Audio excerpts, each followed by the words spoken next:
بسم الله الرحمن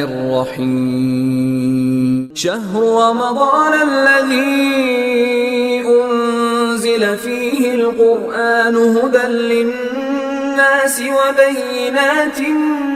من الهدى والفرقان فمن شهد منكم الشهر فليصم ومن كان مريضا أو على سفر فعدة من أيام أخر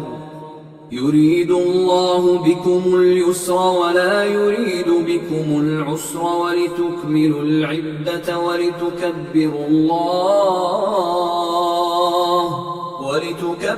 الله على ما هداكم ولعلكم تشكرون